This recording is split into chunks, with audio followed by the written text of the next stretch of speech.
गुजरात के मेहसाणा में वडनगर नगर पालिका के अध्यक्ष उपाध्यक्ष की चुनाव प्रक्रिया संपन्न की गई। वडनगर नगर पालिका के सामान्य चुनाव में वार्ड 7 में 28 बैठक पर चुनाव आयोजित कराए गए थे, जिसमें से भारतीय जनता पार्टी ने 26 बैठक जीती है और 2 बैठक पर कांग्रेस विजेता बनी है। वडनगर नगर पालिका में मिकिता शाह को अध्यक्ष, जयंती ठाकुर को उपाध्यक्ष और उत्तम पटेल को कार्यकारी अध्यक्ष बनाया गया है। नगरपालिका प्रमुख उपप्रमुखની ચૂંટણી અન્વયે આજ રોજ વડનગર નગરપાલિકાના હોલમાં વડનગર પ્રમુખ અને ઉપપ્રમુખની ચૂંટણી યોજાયેલ 3 કલાકે આ બેઠક શરૂ કરવામાં આવેલ, જેમાં પ્રમુખ તરીકે એક ઉમેદવારનું ફોર્મ મળેલ, જેમાં પ્રમુખ તરીકે શ્રી મિતિકાબેન નિલેશભાઈ શાહને ચૂંટાયેલા જાહેર કરવામાં આવે છે। જે અમારી ઉપપ્રમુખમાં જે બેન મિતિકાબેન શાહ અને મારી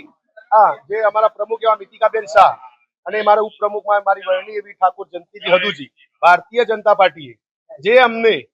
માન સન્માન આપ્યું છે વડનગર નગરપાલિકામાં અને અમને જે હોદ્દો આપ્યો છે, એટલે કે જે અમારા 26 અમારા જે સદસ્યો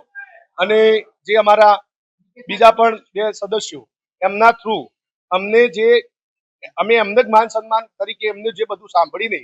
અને અમે અહીંના હિતના કાર્યોમાં, પ્રજાના સર્વહિતના કાર્યોમાં અમે પ્રમુખ અને ઉપપ્રમુખ અને અમારા જે કારોબારી ચેરમેન અને બધા ટોટલી સદસ્યો અમે સર્વ લોકો પ્રજાના હિત માટે કાર્યો કરીશું। બધા સદસ્યો પણ જેણે મને સાથ સહકાર આપ્યો છે તેનો પણ હું ખૂબ ખૂબ આભાર માનું છું। અને આ પ્રમુખ તરીકે મારી વરણી થઈ, પણ એક ખાલી વ્યવસ્થાનો ભાગ જ છે। આ બધા સદસ્યો અમે સાથે મળીને જ, બધા સદસ્યો પ્રમુખ જ છે અને અમે સાથે મળીને જ કામ કરીશું અને મોદી સાહેબ જે વિકાસના કામ કરે છે તેને અમે આગળ વધારીશું।